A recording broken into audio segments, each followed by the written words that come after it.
O Lucas achava que liberdade era uma coisa que ou você tem, ou você não tem. Mas e quando todo o resto some? Até você perceber que liberdade também é uma estratégia de sobrevivência. E isso muda tudo. Isso é Man's Search for Meaning, do Viktor Frankl. E aqui a gente vai destrinchar como Frankl sobreviveu aos campos sem perder a humanidade. O que ele aprendeu sobre por que algumas pessoas quebram, por que outras aguentam. E como construir significado na tua vida sem ficar esperando condições perfeitas. A gente vai passar por cada parte principal do livro, então no final você vai sentir que realmente absorveu o núcleo. E não só meia dúzia de frases famosas. O Lucas é o tipo de cara que tenta ser realista. Ele não é dramático, não posta frase motivacional. Ele só quer uma vida normal que pareça estável, um trabalho que não drene ele, relações que não pareçam uma prova, uma mente que não esteja brigando consigo mesma o tempo todo. Só que ele vive batendo na mesma parede invisível. Quando a vida tá fácil, ele fica bem. Quando a vida aperta, ele fala pra si mesmo que vai passar. Mas por dentro, ele encolhe. Ele começa a reagir, começa a estourar com as pessoas, começa a se anestesiar à noite. Ele nem sente que tá escolhendo isso. Parece automático. E é por isso que o Frankl acerta tão fundo. Porque esse livro não tá dizendo a vida é justa, pensa positivo. Ele tá dizendo a vida pode ficar insuportável, pode te reduzir ao osso, pode te humilhar, pode arrancar o futuro que você achou que tinha. E mesmo assim, existe um lugar onde você ainda pode escolher. Não controlar, não conforto, não resultado. Escolha. A história do Frankl começa no ambiente mais extremo que dá para imaginar. Os campos de concentração nazistas. E a primeira coisa que ele te ensina é algo que a maioria das pessoas não quer ouvir. E isso é um milagre e um aviso. Porque você também pode se acostumar com uma vida que não é mais vida de verdade. Você pode se adaptar à miséria. Você pode normalizar a dormência. Você pode aprender a tolerar uma versão de você mesmo que você não respeita. E você nem percebe isso acontecendo. Até o dia em que acorda e pensa: quando foi que eu virei essa pessoa? O Frankl descreve a jornada mental dos prisioneiros em fases. E mesmo que você nunca tenha vivido nada perto do que ele viveu, essas fases encaixam na vida normal mais do que você imagina. A primeira fase é o choque. Choque não é só medo. É o cérebro tentando processar uma realidade que ele ainda não consegue engolir. Imagina entrar numa sala e as regras do que é ser humano mudarem do nada. Teu nome não importa. Teu passado não importa. Tua personalidade não importa. Teu corpo é inspecionado como se fosse equipamento. Tua dignidade é tratada como piada. Surreal. O Frankl fala daquele nevoeiro mental estranho em que você assiste a tua própria vida como se estivesse acontecendo com outra pessoa. Só que você não consegue acordar. E aqui vem a parte desconfortável. Porque é verdade. Quando o choque bate, você não vira herói. Você vira básico. Você vira uma criatura tentando sobreviver à próxima hora. O Lucas aprendeu uma versão pequena disso, no inverno em que tudo desabou ao mesmo tempo. Não era um campo, óbvio. Era vida. O pai dele ficou doente. Não um pouco doente. Não doente a ponto de visita em hospital virar parte normal da semana. No trabalho, começaram a pressionar ele porque ele saía mais cedo. As contas não pararam. O sono sumiu. E numa noite, ele estava no corredor da farmácia olhando remédio para gripe, lendo o mesmo rótulo 3 vezes. E nada entrava. Ele não estava chorando. Ele não estava em pânico. Ele estava vazio. Uma mulher passou do lado dele e falou com licença. E ele nem se mexeu. Não porque ele fosse grosseiro, mas porque o cérebro dele não estava totalmente online. Isso é choque. E nessa fase você aprende o que o teu sistema nervoso valoriza de verdade. Não é inspiração. Não é significado. É redução. Teu cérebro começa a cortar tudo, até virar a menor descrição de trabalho possível. Aguenta hoje. E aí tem outra coisa que as pessoas não gostam de dizer em voz alta, porque parece errado. Amem, mas é real. Quando a morte está em todo lugar, às vezes você para de ter medo dela. Não porque você ficou corajoso, mas porque medo gasta energia demais. E a tua mente está tentando economizar combustível. É como um celular entrando em modo de economia de bateria. A tela escurece, os apps fecham, tudo desacelera. Apatia. Apatia não é preguiça, apatia é autodefesa emocional. É o coração vestindo uma armadura porque sentir tudo por inteiro te destruiria. O Frankl descreve como os prisioneiros foram amortecendo as reações. Coisas horríveis viraram normais. Crueldade virou rotina. Você via alguém desabar. E a primeira emoção não era tristeza, era cálculo. Se eu parar, eu sou punido? Eu tenho força para carregar ele?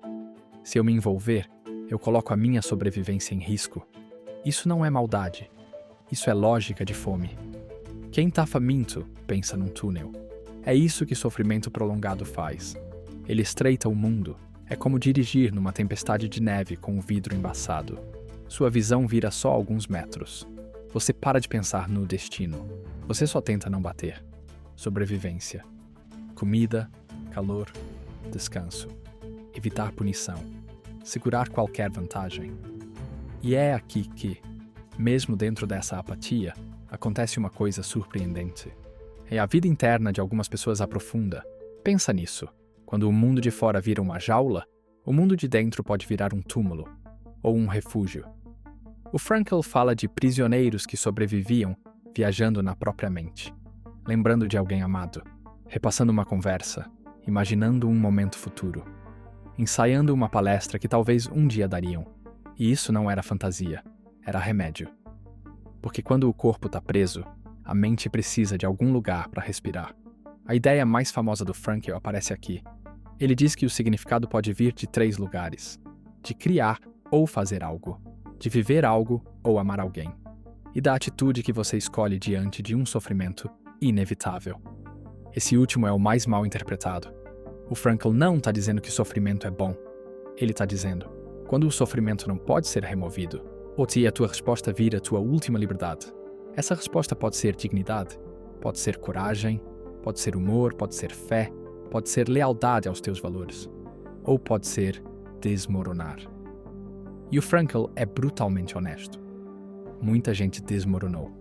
Ele descreve como esperança não é um extra bonitinho. Esperança é biológica. Quando as pessoas perdiam o senso de futuro, elas adoeciam. O corpo seguia a mente. Porque quando a mente decide, acabou. O corpo para de negociar. Agora, antes de ir mais longe, vamos deixar isso pessoal. Porque você pode estar pensando, tá, mas minha vida não é um campo, então o que eu faço com isso? É o seguinte, você tem versões modernas dessas mesmas armadilhas mentais.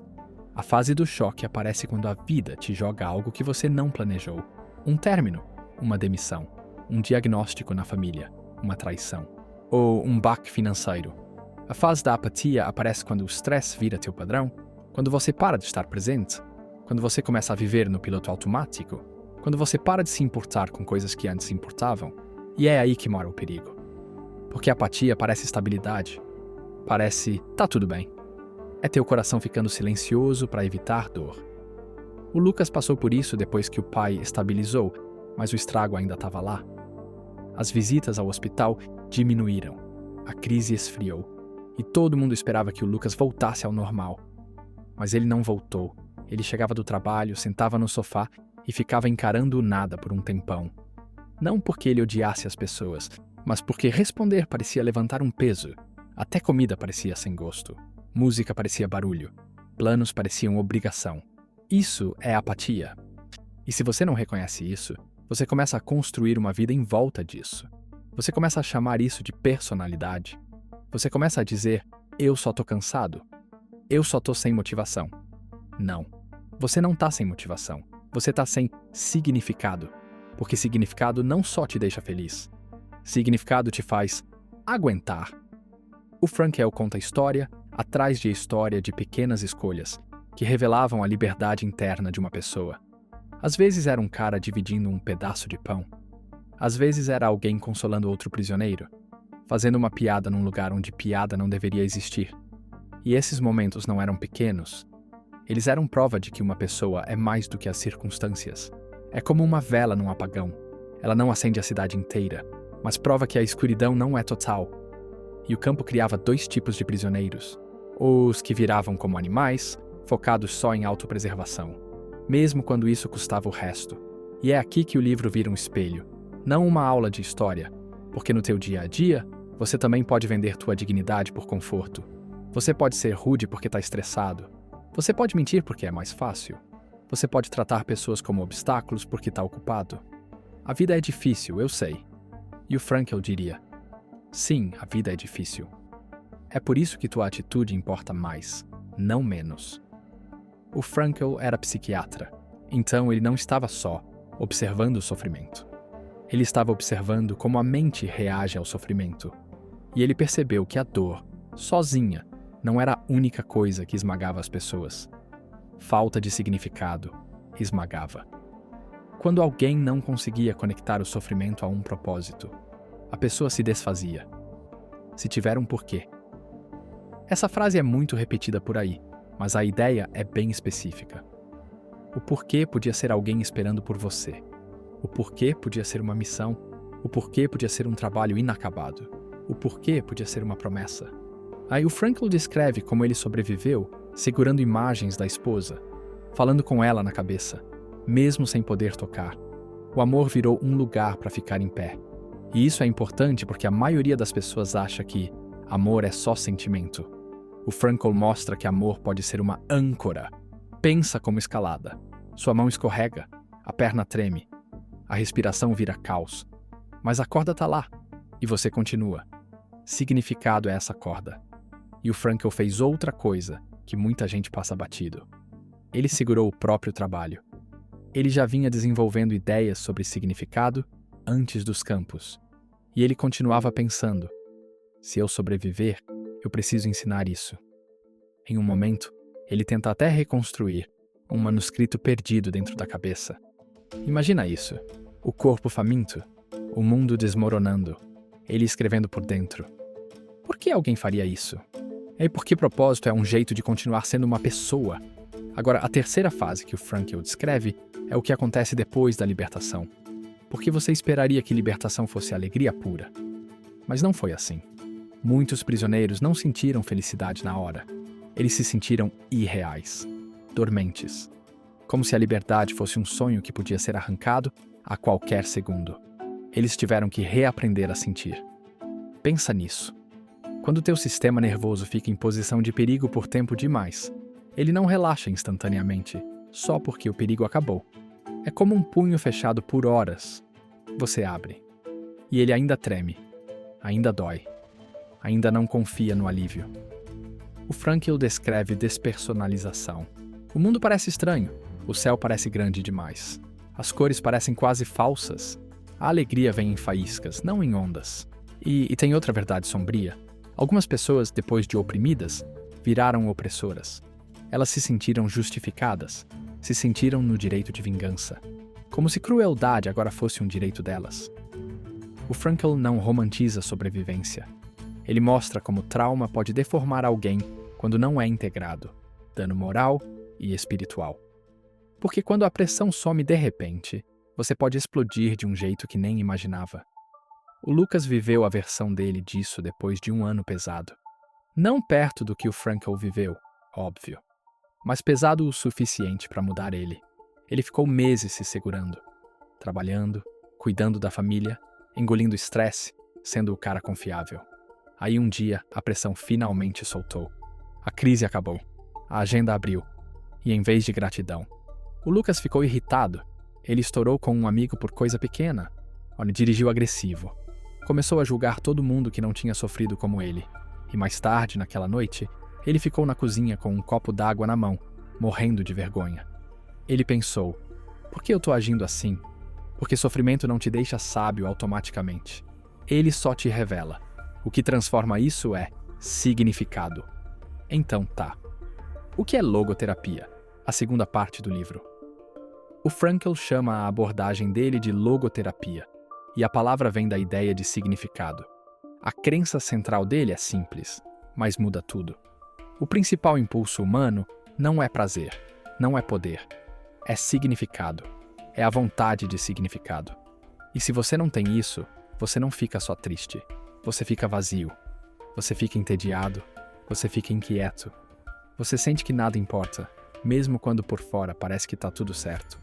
Aqui o Frankl descreve algo chamado vazio existencial. Aquele buraco que aparece quando você não está orientado para um propósito. E na vida moderna, esse vazio vira distração, barulho, consumo, jogo de status, estímulo o tempo todo. Mas nada disso satisfaz, só ocupa. É como mascar chiclete quando você está com fome, mas o corpo sabe. Significado é alimento.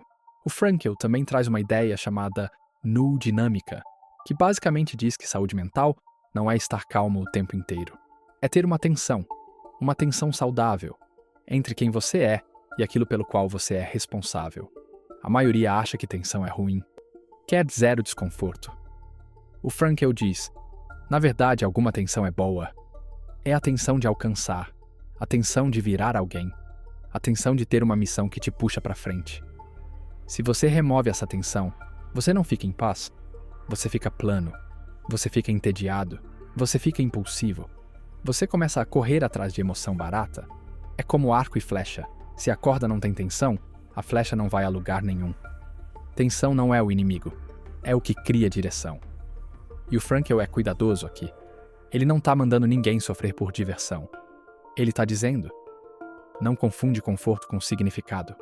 E conforto é uma cadeira macia, significado é um motivo para levantar. A logoterapia também vira uma pergunta que muita gente faz.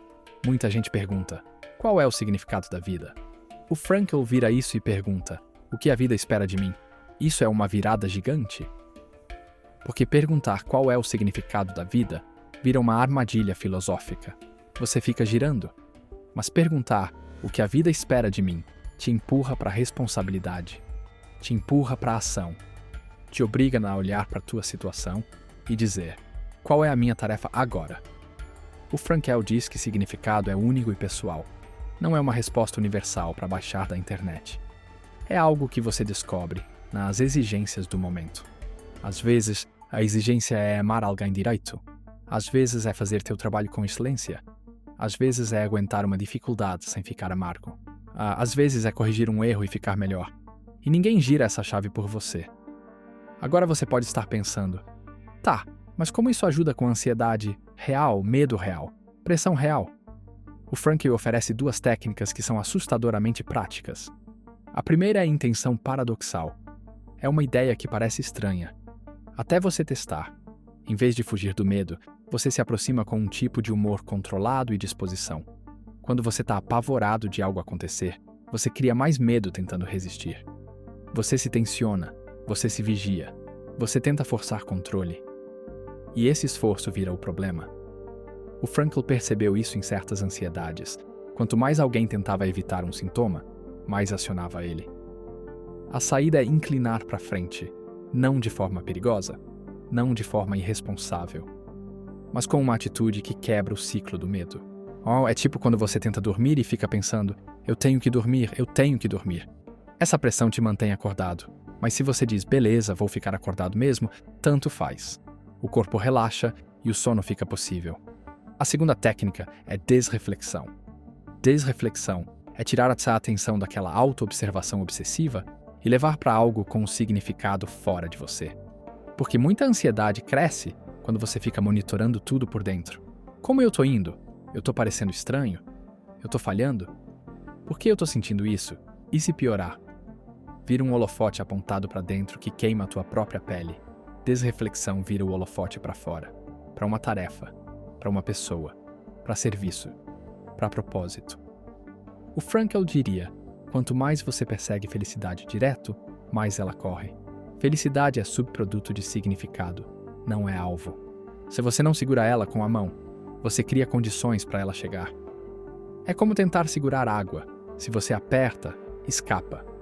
Se você segura com cuidado, ela fica. Agora vamos ligar tudo isso no Lucas, porque é aqui que fica real. O Lucas era bom em metas. Ele escrevia plano, fazia agenda, era disciplinado por um tempo. Mas ele sempre queimava. E um dia ele percebeu uma coisa. Ele não estava exausto de esforço. Ele estava exausto de esforço. Sem sentido.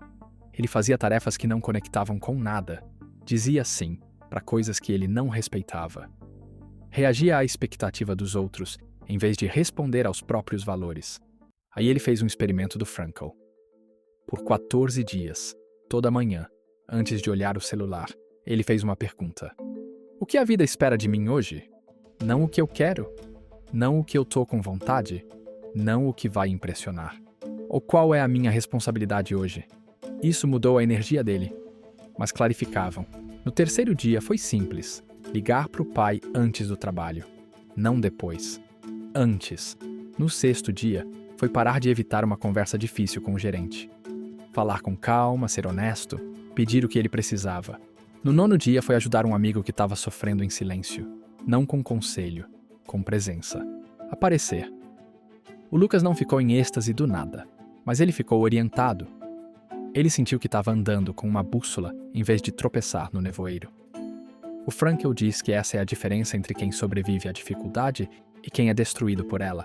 Não é dureza, é direção. E direção vem de significado. O Frankl também faz uma distinção crucial sobre sofrimento. Se dá para remover, remove. Se dá para mudar uma situação, muda. Significado não é desculpa para ficar num ambiente nocivo, mas se o sofrimento é inevitável, aí vira uma pergunta. Que tipo de pessoa eu vou ser dentro disso? É aqui que o Frankl traz a ideia que depois ele chama de otimismo trágico no pós-escrito. Otimismo trágico é conseguir dizer sim para a vida, apesar da tragédia. Não porque tragédia seja boa, mas mesmo depois da perda. Ele quebra a tragédia em 3 realidades inevitáveis: dor, culpa e morte. E ele argumenta que humanos conseguem transformar cada uma. Dor pode virar conquista ou crescimento interno. Culpa pode virar razão para mudar. Morte pode virar razão para viver com responsabilidade agora. Isso é pesado, mas também é libertador, porque significa que tua vida não é significativa só quando as coisas dão certo. Ela pode ser significativa quando as coisas dão errado. Alguns dos significados mais profundos nascem nos momentos mais duros. Como aço no fogo. E cuidado aqui. Isso não é busca sofrimento. É não desperdiça. Se você é obrigado a carregar algo, carrega com dignidade. Carrega com propósito. Carrega de um jeito que mantém tua alma inteira. O Lucas teve um momento que fez isso ficar real. Ele estava visitando o pai numa tarde quieta. A TV baixinha. O quarto com cheiro de sopa. O pai cansado, mas calmo. O Lucas perguntou: Você sente medo? O pai parou e falou: Sinto. Eu quero que você lembre de mim como alguém que lidou bem. Não perfeito. Bem. E o Lucas sentiu algo mudar no peito. Isso era significado. Não uma missão grandiosa. Não um pôster motivacional. Uma responsabilidade simples. Aparecer com caráter. O Frankl diria que significado muitas vezes aparece assim: pequeno, específico, pessoal. É como você fala com alguém quando tá cansado. É como você segura teus valores quando ninguém tá olhando.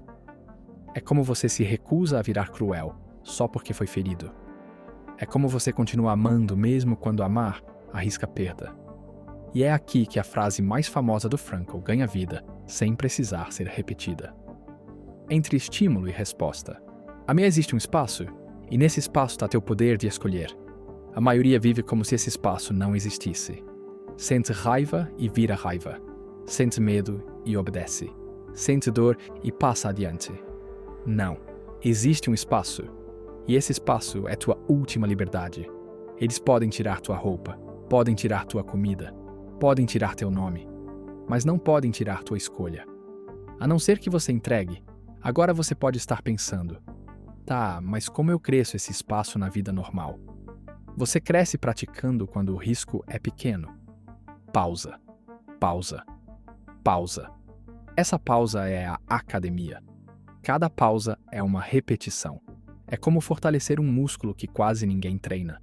E quando ele fica mais forte, você começa a sentir um tipo novo de liberdade. Não liberdade dos problemas. Liberdade dentro dos problemas. O Lucas testou isso no trabalho, depois de uma reunião estressante. O gerente deu um feedback que pareceu injusto. O Lucas sentiu o calor subindo. A mente começou a escrever um discurso. Ele queria rebater. Em vez disso, ele usou o espaço do Frankl. Ele respirou uma vez, olhou para as anotações e perguntou para si mesmo: o que a vida espera de mim agora? E a resposta não era vencer, era ser profissional, ser claro, proteger minha dignidade. Então ele falou: eu entendi. A gente pode esclarecer as expectativas para eu conseguir cumprir? A sala mudou. Não porque o gerente ficou bonzinho, mas porque o Lucas não entregou a liberdade interna dele para o momento. E depois, indo para o carro, ele sentiu uma coisa rara. Autorrespeito. O Frankl diria que autorrespeito nasce quando você age alinhado com o significado, não com o humor. Humor é clima, significado é arquitetura. Humor muda, significado sustenta. E tem mais uma ideia que o Frankl deixa no livro, fácil de passar batido, mas profunda. Ele alerta contra fazer sucesso o objetivo principal, porque quando você mira no sucesso direto, você fica ansioso e autocentrado. Mas quando você mira no significado, o sucesso pode vir como efeito colateral. Ele fala algo parecido sobre felicidade. Quanto mais você persegue, mais ela recua. Felicidade aparece quando você esquece de si mesmo, dentro de algo significativo. Isso é autotranscendência. Significado muitas vezes aparece quando tua vida para de girar só em torno de você. Isso parece contraintuitivo, numa cultura que diz: foca em você, se prioriza, protege tua paz. O Frankl não está dizendo para ignorar você. Ele está dizendo: você não se completa sendo o centro do teu próprio universo. Você se completa se dedicando a algo além de você. Uma pessoa, uma causa, um ofício, um valor. E quando você vive assim, você sofre diferente. Ainda dói, mas a dor tem para onde ir. Ela vira parte de uma história, não uma ferida aleatória. É como carregar uma mochila pesada. E se você está andando sem rumo, é insuportável. Se você está indo na direção de alguém que você ama, você carrega mais do que achava que conseguia. O livro do Frankl não é fácil, mas ele não é deprimente. Ele é uma prova brutal da capacidade humana de escolher. E é por isso que ele ainda é relevante hoje, mesmo num mundo completamente diferente. Porque o sofrimento moderno costuma ser mais silencioso. Não é arame farpado, é vazio. Não é trabalho forçado, é trabalho sem sentido. Não é fome, é estímulo constante que ainda te deixa faminto. E a resposta continua sendo significado. Não porque conserta tudo, mas porque te dá chão. E às vezes isso já é lindo.